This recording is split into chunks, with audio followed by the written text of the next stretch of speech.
You and I will more likely than not experience back pain at some point in our life. And whether that's brief during certain movements, exercises, sitting, standing, trying to get out of bed. And I know this isn't the most exciting thing for both you and I to hear, but it's just factual. Why is low back pain the most common area of the body to be in pain? But actually more important than that, which is probably why you're here, is how can we finally address the cause to our back pain, or at least prevent this from ever developing. You've probably watched many videos on this topic and you're asking yourself, why should I listen to this random dude trying out YouTube for the first time who's probably just gonna show me some stretches and corrective exercises? I get it, it's frustrating as hell. I've been working with my aunt, Deanna Hansen, who's the founder of Block Therapy, for nearly 10 years, building this company. And we've worked with thousands and thousands of people around the world that not only suffer with low back pain, but pain throughout the entire body. So what we do is we target this very specific system in the body. We don't target the muscles. We don't just target the nerves. That's not actually truly the cause. Now, what if there is a system that connects all systems, cells, and structures together? And if there is, that's the system we want to address. I'm gonna be showing you this 4-step formula that has been working for thousands of people around the world and in our community, and here they are. Number 1 is we need to address this specific system in the body, and I was just alluding to that. But number 2 is we need to address the cause sites to your pain, and that's typically in the front and the sides of your body. Number 3 is we need to start addressing and correcting our posture, and trust me, if we overlook posture, we're missing a very big component. And number 4 is, yes, we do need to start to strengthen and stabilize the body in its new alignment. But if we miss number 1 and number 2, then number 3 and number 4 are pretty much out of the picture. So by the end of this video, you will have a clear understanding and routine to follow that you can do daily.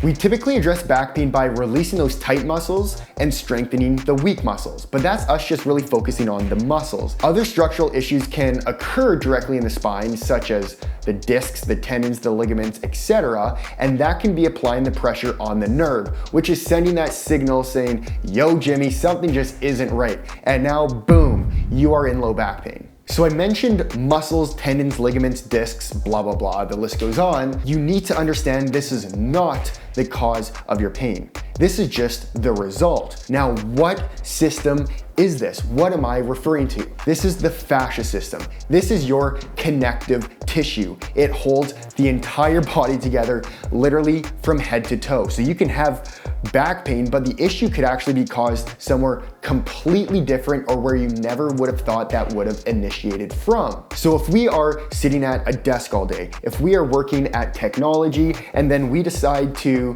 shift our body weight to one side as we stand, and maybe you do that for hours a day, that adds up. Now you want to go to the gym. The connective tissue is starting to morph and migrate as we're in this poor alignment. Now when you do these exercises or you go to the gym, you're literally strengthening your body further out of alignment. And eventually this is applying so much pressure that there's going to be a reaction to this. This is gonna be that back pain. We need a fascia release technique. So this is what I am here to show you, and we're gonna jump on in now to number 2, addressing the cause to your pain.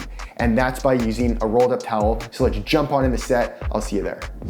Now that you have an idea of the fascia system, we have to understand where is it actually gripping to pull us out of alignment. So because we collapse in that forward rotational direction, our connective tissue gets very tight and bunched in the lower belly, the hip flexors, the adductors. This can even travel all the way down from the calves into the feet. Now, I'm not gonna be able to show you all of this in one short video, but I am gonna bring you through a few positions that you can do right now. All we need is a rolled up towel like this. If you have a Block Therapy block, of course, this is the one that I would recommend. So let's position the towel so that it is horizontal to your mat, and nice and slow, bring yourself directly over top of the belly button. Now what we wanna do is start up on the elbows, and let's start connecting to the breath. The breath is extremely important in this practice. So as you inhale, expand your belly in towards the towel. As you exhale, make the belly nice and small. So now that you've settled in, you can bring yourself flat to the floor. You can search a little bit to the left, to the right, but we don't want to be moving quickly, especially with this practice.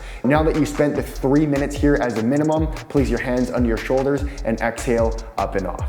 Now we're gonna be moving into the left hip flexor position. So this is located right here, and nice and slow, bring yourself directly over the towel just below that bone here and bend your opposite leg to its side. Now let's stay up on the elbows and let's first off connect to that breath. Let's settle in, and now let's slowly start to search to the left and to the right. Again, we want to spend a minimum of 3 minutes here and start searching and finding more sensation, more pain, and breathing through that. If it's ever too much, ease off and reconnect at a less intensity.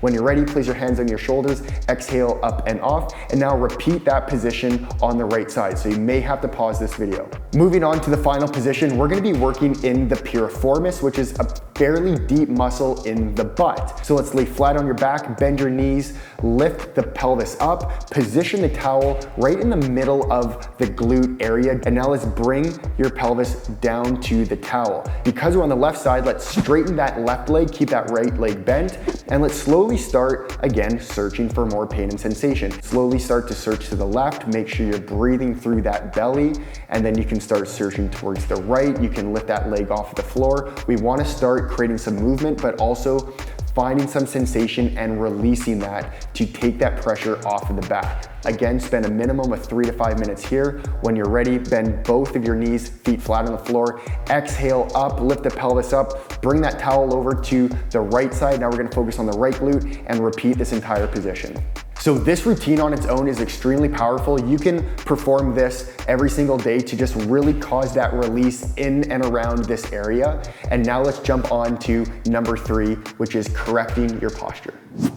First of all, we have to understand, how have we typically collapsed? So a lot of us stand too wide like this with their knees hyperextended. This action alone of your knees hyperextended is a recipe for disaster. But now if you're shifting your body weight over to one side, now we're twisting, hyperextending, and one part of the body and one glute is acting more of an anchor to like help stabilize us because we're falling out of alignment. And then the other one gets just a little bit more twisted. So we're gonna be focusing primarily on the lower body. So let's start with the feet. So the feet should be parallel to each other, directly under the hip joints, just like this. Now, if they're slightly out and you can't bring them in all the way, that's okay to start. Now we want to grip onto the floor with our feet, and that's going to start activating the arches because a lot of us have a collapsed arch and we tend to pronate. So next what we want to do is jump up to the knees. Always maintain a slight bend in the knees. So this is hyperextending the knees. We don't have to over exaggerate it. Let's just slightly bend the knees like this. Now what we want to do is correct the tilt of our pelvis. So a lot of us will either have that anterior pelvic tilt, or if we're sitting all day and we're collapsed like this, we can actually be more glued in a posterior pelvic tilt. We want to bring the pelvis into that neutral alignment. So let's start by bringing the pelvis forwards, which is going to be sticking the butt back, and then let's bring it into that opposite direction. So let's do this just a few times because this might feel foreign to you. This might hurt a little bit, so just do it nice and slow.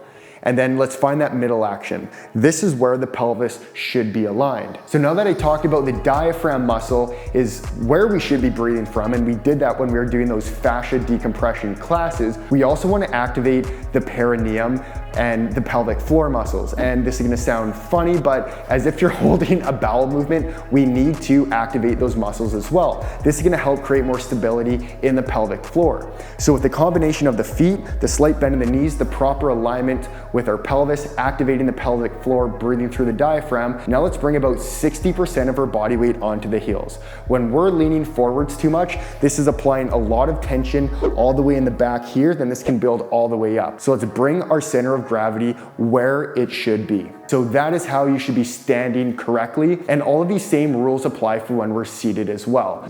So now jumping into number 4, we need to start creating strength and stability in the body. For us to have back pain, a big reason can be the core muscles are weak and the glutes aren't working properly. It's just meaning the body really isn't articulating and working properly and how it should with movement. So if we're wanting to work the right glute, bend your left leg to its side, and let's start like this. Take a little step away from the wall, and all we're gonna do is kick this hip out like this, kind of pop it out, and then let's bring it in towards the wall. Even put your hand there, just feel that now the glute is starting to work and activate. So again, let's drop the hip, exhale, come on up. Drop the hip, exhale, come on up. So now let's jump into the second exercise.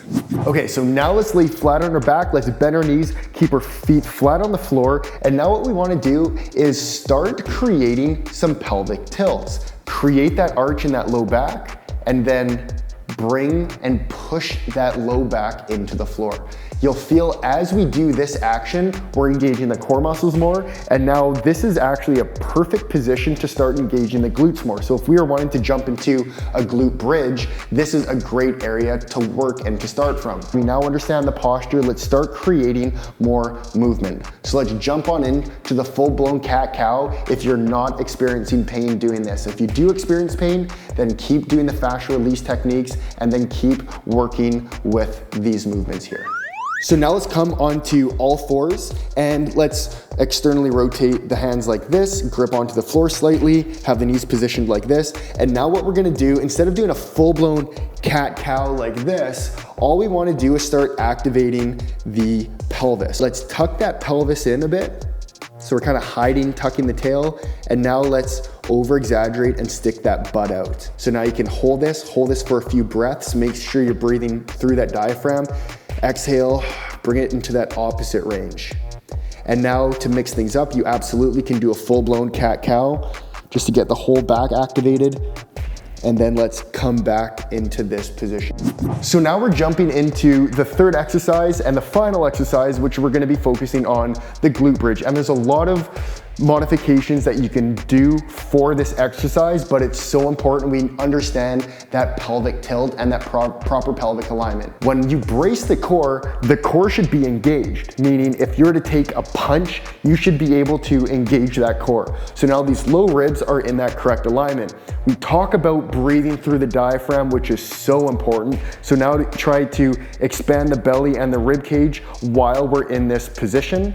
And now what we want to do is keep that pelvis tucked like this. The glutes should already be engaged slightly. We're staying like this, and then we're gonna exhale and lift the pelvis up and engage those glutes. Keep them engaged the entire time, and don't release this core brace. We need the core to be braced and the pelvis to be tucked posteriorly to do this properly. And then let's come on back down. Now we wanna start activating different muscles as we're doing the glute bridge. So first thing we wanna do is, if you have a band, this is perfect. If you don't, that is okay. You're still gonna get tons of benefit without doing this, but this is gonna allow us to engage more of the glutes, to kind of fire these muscles up as we're lifting the pelvis up. So now let's pull the knees apart, brace that core, tuck the pelvis, and now we're gonna do more isometric holds here. So let's exhale, and let's hold this for 3 breaths. If you're ever in a lot of pain while doing these exercises, then release and come back down and let the back relax. So do your 3 breaths and then come back down. Now what we want to do is fire up the adductor muscles. The adductors are the inside portion of the thighs. When these become really weak, again, the legs can get externally rotated and really just pull the body out of alignment. Creating strength in the adductors is also very key for even core stability and pelvic stability as well. Squeeze a towel or some sort of prop that you have. Realign everything, brace the core, tuck the pelvis, and now exhale. As you're squeezing, lift that pelvis up. Tap the glutes, make sure that they're engaged, and let's hold this again for 3 breaths. Come back down. At any time, if this is too much, go at your own pace. You're in control of your body, you're in control of how often you want to release, how often you want to focus on your posture, how often you want to strengthen your body. To do a quick summary of what we just accomplished today, follow the block class, fascia decompression class first. That's using the rolled up towel or the block that you have. After that, become aware of your posture and then follow these exercises. So the first one is when we went up against the wall, strengthening the glute medius. Perform 10 to 20 repetitions on each side. Try doing 3 sets of that. Next, you're gonna come back to the floor, do some pelvic tilts, and then get into those cat-cows. So we're gonna call that number 2 is gonna be the cat-cow. Do 10 repetitions of just tilting that pelvis. And then if you can, do 10 full repetitions of the whole spine being activated and mobile. And then number 3 is the glute bridge. So we wanna start by just doing the glute bridge without anything. Make sure that you can just do that and then start activating the band. So as we do that, we're holding that for 3 to 5 breaths, and we're gonna do 3 to 5 repetitions of that. And then we're gonna do the exact same thing with the towel as we're squeezing it. So we're gonna be squeezing the towel, lifting up, holding for 3 breaths, and then do that 3 to 5 times. Again, make adjustments as needed, and let me know in the comments below if this is helping you out. If you have any suggestions or recommendations for future videos, please let me know. This is a ton of fun making these videos. Make sure you subscribe, hit the bell, like this video. I'll see you guys in the next video.